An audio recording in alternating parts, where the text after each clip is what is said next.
Before getting into, making the controller better, I would like to focus on some of the other signal visualization features so that we can, have a better view of signals when we are tuning the controller. So one thing I want to show you is the fact that instead of having a separate block outside of the semantic model, like the scope block for visualizing signals, I would like to show you this other block that we have, which is called dashboard scope. It's similar to scope block, but by bringing that block in within Simulink, it just becomes a part of the canvas. The scope just becomes a part of the canvas, and I can double click that block and connect the signals that I want to monitor. So the plant signal and the input signal.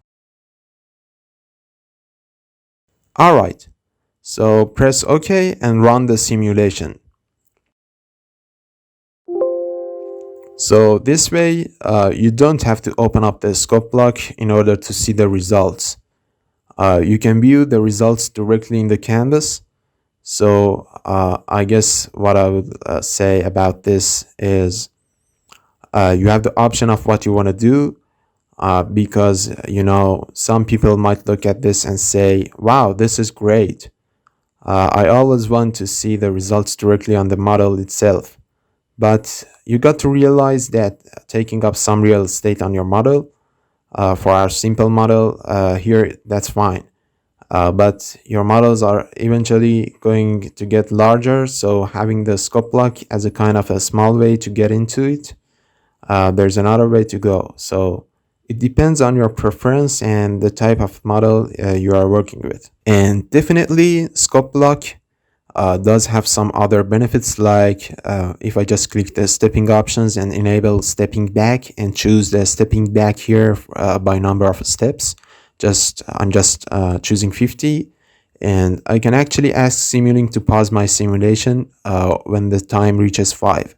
And that way, basically, first of all, I can run my simulation directly from the scope block. So if I'm done with my modeling and I'm in analysis mode, I can just use my scope block, which is something you cannot do with the dashboard block. But you can simply run and see that signal gets paused.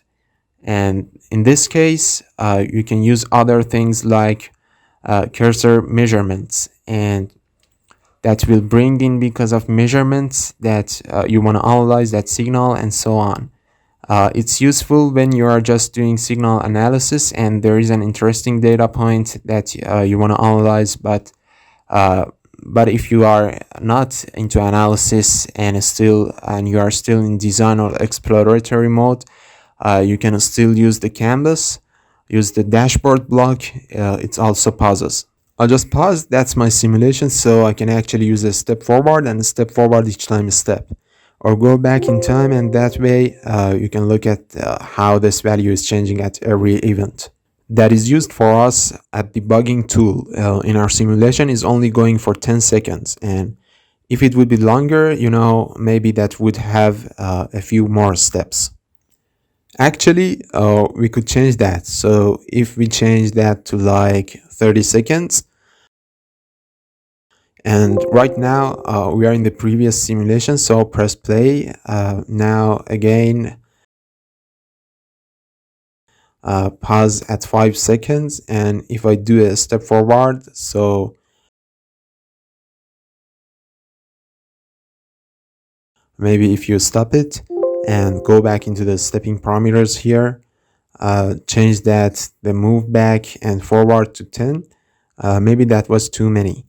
And now if I run and pause it into step forward, so it just goes by 10 steps, and you can see that the signal is changing each time you go through. So nice little debugging, and you can basically visually see and monitor what's going on here. It's like adding a watch to a variable. Okay, great. So disable that, stop the simulation, and we can move this back to 10 seconds and run the simulation one last time.